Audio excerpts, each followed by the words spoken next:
ဒီဗီဒီယိုကြည့်နေတဲ့ကျွန်တော်ရဲ့တောင်သူဦးကြီးများနဲ့နေကုန်သည်များအားလုံးပဲအားလီသွားပါကျွန်တော်တို့ဒီနေ့ကုန်ပစ္စည်းလေးလုံးလေးတွေပြောမယ်ဆိုတာတက်ကိုကျွန်တော်ကမန္တလေးကုန်စည်တိုင်းပွဲသားတွေဘလို့အခြေအနေလေးမှာဘလို့ကြရက်ထားပြီးဘလို့အခက်အခဲတွေရှိနိုင်တယ်ဆိုတာကိုလူကြီးမင်းတို့ကိုသိရှိအောင်ကျွန်တော်တင်ပြပေးမှာဖြစ်ပါတယ်ခင်ဗျဒါဘာလဲဆိုရင်ကျွန်တော်တို့ဒီနေ့ကဗန်ခွင်းရက်နောက်ဆုံးဖြစ်တယ်မနက်ဖြန်အစပြီးဗန်9ရက်ပိတ်တယ်အဲ့ဒီရဲ့အကျိုးဆက်တွေမှာကျွန်တော်တို့ကုန်တယ်ပွဲသားတွေထားပါတော့ဒါကျွန်တော်တို့ကကုန်စည်တိုင်းနဲ့ပတ်သက်လို့ပြောတာတခြားလုပ်ငန်းဆောင်တာတွေမှာလည်းအခက်အခဲဖြစ်ကောင်းဖြစ်နိုင်တယ်ဒါကျွန်တော်တို့ကုန်စည်တိုင်းနဲ့ပတ်သက်လို့ကျွန်တော်ပွဲသားတွေနဲ့သုံးလုံးလိုက်မယ်ပေါ့နော်ကျွန်တော်တို့ဒီနေ့ပွဲသားတွေကဘာဖြစ်လဲဆိုရင်ဗန်ပိတ်ရက်ရှည်9ရက်ပိတ်မှာဖြစ်သည့်အတွက်လောလောဆယ်ကုန်မိုးရရရှိအခုကျွန်တော်ငွေလိုက်ခံနေတယ်ငွေလိုက်ကောက်နေတယ်ပေါ့နော်ငွေလိုက်ခံနေတဲ့အချိန်မှာဘာတွေဖြစ်လဲဆိုတော့ချက်တွေပေးတယ်ချက်ဆိုတဲ့အချိန်မှာလည်းတစ်ခါတလေကြာရင်ဒီငွေခံပေးတဲ့အချိန်မှာ2နာရီမှစပေးတဲ့လူရှိတယ်ကျွန်တော်တို့သွားရတယ်လာရတယ်ဒီမီးပွိုင်းနေနဲ့ဒီ traffic data ဖြစ်နေတဲ့အချိန်ကြာလို့ရှိရင်လည်းကျွန်တော်တို့အခက်အခဲရှိတယ်အဲ့အချိန်မှာကျွန်တော်တို့ငွေခံသွားလိုက်တဲ့အချိန်မှာချက်ရပြီဆိုရင်ဒီနေ့လိုနေမျိုးဒီတော်တော်ကိုကြရက်ထနိုင်တဲ့အခြေအနေမျိုးဖြစ်တယ်အခုလည်းကျွန်တော်ကြရက်ထနေတာကျွန်တော်ချက်ရတဲ့အချိန်ကျွန်တော်3နာရီဖြစ်တယ်ဘန်က3နာရီပိတ်တာသွားပြီးကျွန်တော်ဘယ်လိုသွားပြီးတော့ပတ်စံထုတ်မလဲဒါကျွန်တော်အကူအညီတောင်းရတယ်တချို့ဆိုလို့ရှိရင်ဒါတချို့ဘန်ဝန်ထမ်းလေးတွေလည်းကျွန်တော်အကူအညီပေးလိုက်တာဖြစ်တဲ့အတွက်ကျွန်တော်အနောက်မှာငွေခံရခဲ့တယ်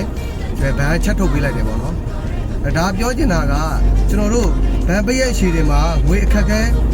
ဖြစ်သွားတယ်အခုလိုမျိုးဂျမ်းဖြစ်သွားတယ်ဆိုလို့ရှိရင်ကျွန်တော်တို့မှာကုန်သည်တွေတချို့တွေနေတောင်သူတွေကိုငွေလွှဲရတာကြန့်ဖြစ်သွားတယ်ကြီးငွေအခုရောက်ပစ္စည်းရောက်လိုက်လို့ငွေမရဘူးလားဆိုရင်အဲ့ဗန်ပေးရချင်း9ရက်သွားပြီဆိုရင်အဲ့ငွေခံပေးဖို့မလွယ်တော့ဘူးဒါသူနေကိုနေပဲဘာလို့လဲဆိုတော့သူတို့တကယ်ဒီလုပ်ငန်းရှင်ကြီးတွေမှာလည်းသူတို့ဟိုဘက်ကနေပြီးတော့မှ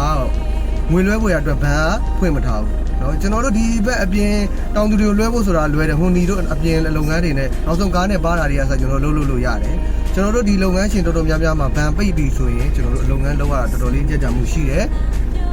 အားလေးတွေကိုလည်းကျွန်တော်ရဲ့တောင်သူဦးကြီးတွေနဲ့ကုန်သည်တွေအနေနဲ့သိရှိအောင်လို့ကျွန်တော်တင်ပြပေးခြင်းဖြစ်တယ်။ဒါတပိုင်းကျွန်တော်တို့ဒါ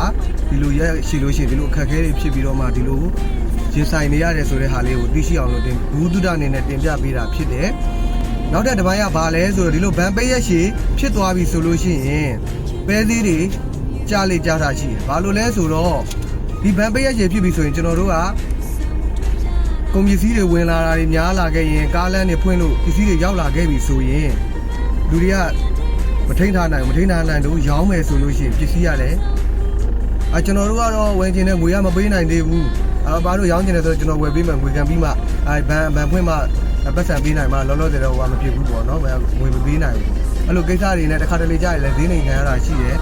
ဒီကျွန်တော်တို့ရဲ့တောင်သူတွေကုန်သည်တွေမှာလည်းဝင်ရမ်းများရင်ငွေအမောင့်ကိုကျွန်တော်တို့အခုလောလောဆယ်ကာလမှာဆိုလို့ရှိရင်ဒီတန်စာကားနဲ့ကျွန်တော်တို့ကသိန်းကို10ချီရာချီပေးနေရတဲ့အခြေအနေမျိုးရှိတယ်ပေါ့နော်အဲ့လိုမျိုးအခြေအနေမှာကျွန်တော်တို့ဒီရဲ့အမောင့်တစ်ခုခုကိုကျွန်တော်တို့ကထိန်းထားနိုင်မှုဆိုတာလည်းမလွယ်ဘူးပေါ့နော်အဲ့ဒါကြောင့်မလို့လောလောဆယ်ဗန်ပိတ်ရက်တွေမှာတချို့ပစ္စည်းချတဲ့ဟာဖြစ်ဖြစ်သူကနဲ့သူ order အလင်းတင်တယ်လို့ဖြစ်တဲ့ဟာဖြစ်ဖြစ်လောက်ဈေးမှာပြီးတော့မှတချို့ပစ္စည်းတွေဆိုလို့ရှိရင်လည်းကုန်ပစ္စည်းအဝင်များတဲ့ကုန်ပစ္စည်းတွေလည်းဈေးကျနိုင်ပါတယ်ဒါကဘူးတုဒအနေနဲ့တင်ပြပေးတာပါကြရင်လည်းကြမယ်မကြရင်လည်းမကြဘူးအများအားဖြင့်ကတော့ကြားလေကြားတာရှိတယ်ဗန်ပိတ်ရက်ရှည်တို့တော့ဟိုတလောကကျွန်တော်တို့ bank crash ဖြစ်သွားတော့ကလေကျွန်တော်တို့ဘန်ဒီမှာငွေကိုဘယ်လိုပြောရမလဲတယောက်မှ90လို့10သိန်း5သိန်းလို့10သိန်းလို့ချအဲ့လောက်ပဲထုတ်ပေးတဲ့အချိန်ကာလတော့မှဆိုလို့ရှိရင်လည်းပဲဒီလိုမျိုးဈေးတွေအနေခံရတာရှိတယ်ဟောဘန်ကင်းနဲ့ရှင်းပဲဘန်ကင်းနဲ့ရှင်းနေဆိုရင်ဘလောက်ဒါမျိုးပေါ့နော်ငွေသားလိုချင်ဘယ်လောက်ဈေးနဲ့ဆိုတဲ့သဘောတရားတွေဖြစ်ခဲ့ဘူးတယ်ဒါကျွန်တော်တို့ရဲ့ဝယ်သားအတွေ့အကြုံတွေကိုလူကြီးမင်းတို့ကိုရှင်းလင်းတင်ပြပေးတာဖြစ်တယ်ပေါ့နော